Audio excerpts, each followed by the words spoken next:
Hey everybody, welcome back to Uncle Pookie's Barbecue. I'm Uncle Pookie, and please like, share, subscribe to the YouTube channel, please.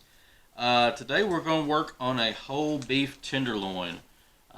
This is just your average choice tenderloin, but what I'm going to do is cut all the exterior meat off of it, get all the silver skin off, and get down to just the tenderloin. We're going to smoke it today as a whole piece, and then when it hits an internal around 115 or 120, we're going to throw it on the grill, put a couple of sear marks on it. The grill is going to be sitting between 600 and 650 degrees. Just put a couple of marks on it and then slice it up, and we'll be ready to go. So I'm going to get into this thing here. It's not a lot of work, but it is some tedious work when you're cutting into a tenderloin, trimming it up. You wonder why filet mignon costs so much in the butcher and the grocery store. It's because the butcher puts a lot of time and effort into trimming up a whole tenderloin. There's a lot of extra meat, which is really good, but there's a lot of extra fat and silver skin that we can get rid of on this end. You can do other things with it. You can grind it up into hamburger meat.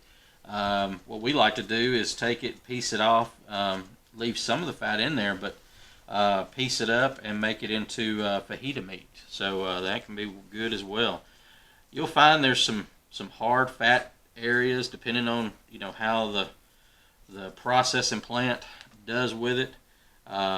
Sometimes there's some of this hard fat, but a lot of times it's good soft fat that's going to render down in the meat. Biggest thing for me is I just want to make sure I get all that silver skin off, which I'll show you here in just a minute. That silver skin is just gristle and chewy membrane that's not really going to do anything good. Now that's some good fat there in the meat. Again, there's a big hunk of it right there, this silver skin that's just strandy. It's not really going to do anything but get in the way and make us chew a little bit more when it comes time to enjoying the finished product. So I'm going to get in here, and you can see a little bit of it there too. They call it silver skin because that's really what it's like. It's like a skin type membrane. It has a silver deal with it, but it runs in strands, and it's tough enough to cut through, but gosh, if you're trying to eat that stuff, it's going to keep you busy for a while. So we're going to get rid of all that. And the good thing about having a sharp fillet knife, you can get into it and save the good meat, and the thin blade on a fillet knife will really get down, or any really good knife is going to have a good sharp blade but a thin blade that you can get into, get under that silver skin and save as much of the meat as possible. That's some more of that silver skin right in there. You can see a good shot of it right there. It is tough. It is chewy. When you get into it, you're just going to chew and chew and chew, and that is no bueno. So we're going to get rid of all that. Some really good red meat here. It's going to be some good eating. But again, I'm going to take my time here cutting into this and really searching through for the difference between the fat and that gristly silver skin. That gristly silver skin is not going to go anywhere when you're trying to cut it down the road and trying to eat it. It's not going to cook out. It's just going to be a barrier, a chewy barrier. So that's just regular old sinew. That's just the divisions between muscle fibers, but it's no good either. It's just like that silver skin. It is not going to cook away. Now we're down to that silver skin we're talking about. So I'm going to leave that. Again, I've got a little scrap pile I'm going to save. So if we do decide we're going to grind this up into sausage, then or hamburger meat, then that fat with the meat is going to be fantastic. But again, if I find any of these strands of the silver skin on it, I am getting rid of it. Get right in underneath that. Turn your knife around, and a lot of times that silver skin's got fat right above it or right below it, so it gets kind of misleading. You think you can save it because it's fat, but I tell you what, you'll know the difference when it's time to eat. There will be a huge difference there.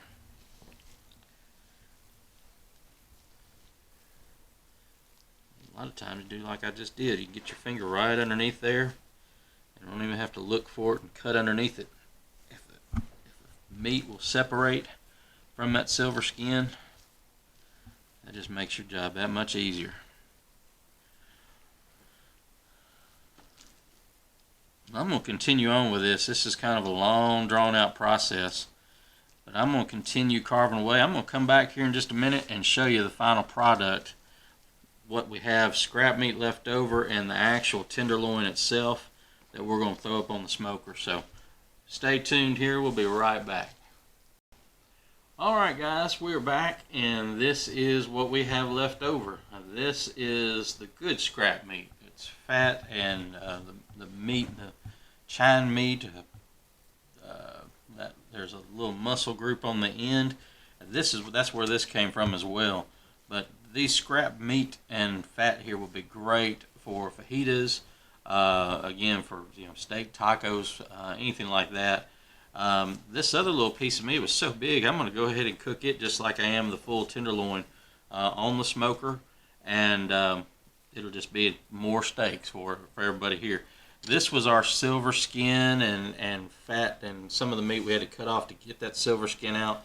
So you can see really in a full packed beef tenderloin, there's not just a whole lot of waste. There's a lot more useful meat there than there is waste, whereas when we're cooking a brisket, you've got so much fat and hard fat that just can't really do much with. So you're not losing but maybe a pound of scrap when you're trimming out this whole tenderloin.